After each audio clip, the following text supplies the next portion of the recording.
Evet arkadaşlar, soslu et olayına devam ediyoruz. Şimdi sırada ne mi var? Ya var ya, şok olursunuz. Tabii ki de etin babası var ya. Etin babası var, babası. Uzunun antrikotu. Harbiden. Vallahi. Geçen sefer yapmıştık ya. İzleyenler bilir. Süper oluyordu. Şimdi bakın. Oh. Bu sefer sosludan gidiyoruz. Bir yeri çok mu kötü oldu? Hayır. Harika oldu aslında.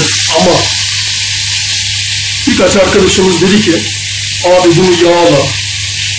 Ya bir süt bir şeyler koy. Bu arada terbiyesini de vereyim arkadaşlar. Ama demeyin bana. Terbiyesi yaptım. Size terbiyesini söylemedim. Peki bir leğenin, küçük bir leğenin içine bir kabın içine koyuyorsunuz. Zeytinyağı, süt. Bu ikisi. Tuz koymaya gerek yok. İsterseniz istediğiniz kafanıza göre baharatları ekleyebilirsiniz. Hiçbir zararı yok, sıkıntısı yok. Baharat eklemenizin harika yakışıyor. 10 numara 5 yıldız oluyor. Terbiye bu kadar. Şimdi kuzularımız pişsin. Evet kardeşler. Şimdi bakın kuzu hiç yakışıyor mu ya?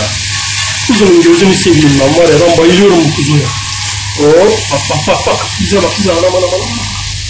Şimdi bunu şöyle mesela çevireceğiz. Bu arkadaşı da alalım. Görüyor musun bak. Şöyle biraz bastıralım. Güzel. Bu tarafta yüze gerek yok. Normal pişir bitsin. Şimdi bu aşamada öbür tarafını aynı yere çevireceğimiz için yanına küçük garnitürler hazırlamak babında şöyle soğan, artı domates falan bunları koyabilirsiniz. Bunlar mangala renk katar. Mangalın cümbüşüdür bunlar. Evet. Biz de haliyle koyacağız yani. Hop. Attık gitti. Hop. Attık gitti. Bakın kalsın orada. Bunu da atalım gitsin. Şimdi soğanlara biraz tuz. Domateslere de tuz. Ete de biraz tuz. Ve bırakın pişsin. Kaliteli yaşamak, güzel yaşamak hiç zor değil. Demiştim. Bakın bunlar yanık değil ha. Bakın şey yapmayın. Yani aranızdan yanık yiyen arkadaşlar da öyle değil. Bu işin kuralı bu. Döküm tava güzel işini yapıyor. Hafif bir kürüren mi? İşte bunu mutfakta yaptığını farz et. Mutfakta yaparsan ortalık duman olacak. Ne yapıyorsun kardeşim? Mangala gittiğin zaman mangalını dışarıda yakıyorsun değil mi?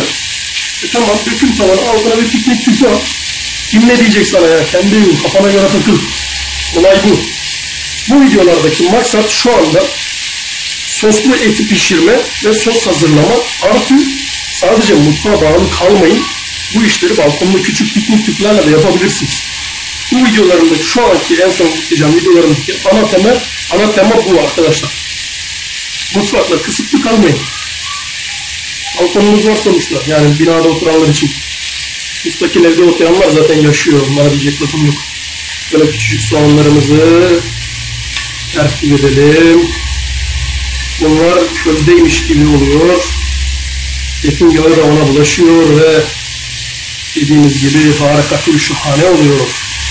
Domatesi görüyorsunuz. Domates kendinden geçmiş. Vay anam vay. Vay. Ya bu burada yetim kaldı. Hadi bunu da koyalım hop.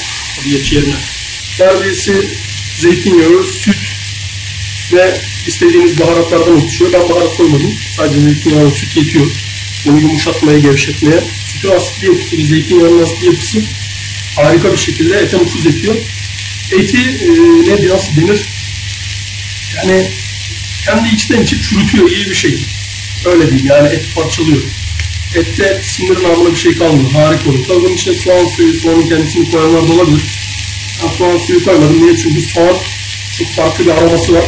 Bunu yiyen oluyor, yemeyen oluyor. Ama sütü ve zeytinyağını kimse fark edemiyor bile zaten. Evet arkadaşlar, bakıyoruz. Buraları iz yapmayacağım için pişmeye devam etsin. Bunu az kalmış zaten. Benim istediğim kıvama geliyor harbiden. Aynen de geliyor. Şimdi şurasını şöyle çevirelim. Biraz yuvarlak tost olduğu için köşelere de pişsin. Şu garnitürlerimizi alalım. Ve işte dinlenmiş harikulade etin görüntüsü bu. Şimdi bakıyoruz. Bu şahanelik, bu görsel şölen benim istediğim gibi olmuş mu? Dadadam. Evet, olmuş. Harika harika. Şöyle üstüne şu domatesi de alayım. İçini alayım hadi. Şunun da bebisini alayım. Evet. Ters işlem yapınca böyle oluyor işte.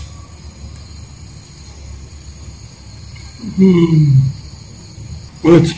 Böyle bir şey yaptınız arkadaşlar. Şu garnitürleri hakikaten yapın. Garnitür olaya çok farklı bir boyut katıyor.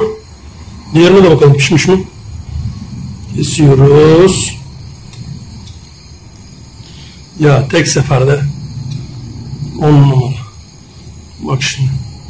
Görüyor musun? İçine bak. Bu ortanın biraz üstünde. Şu içinde kırmızılık suyu falan geliyor ama şunu ters çeviriyorsun böyle.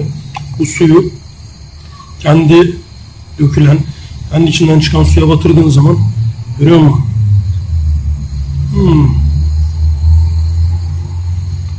Diyecek hiçbir şey yok. Evet arkadaşlar, bu videoyu beğendiyseniz beğen butonuna basmayı, yorum yapmayı ve hala abone değilseniz abone olmayı lütfen unutmayın.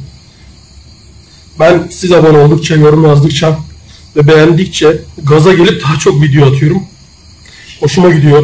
Alttan yazıyorsunuz lütfen daha çok video at. Seni seviyoruz yani, böyle şeyler yazıyorsunuz. Ben çok seviniyorum ve mutlu oluyorum.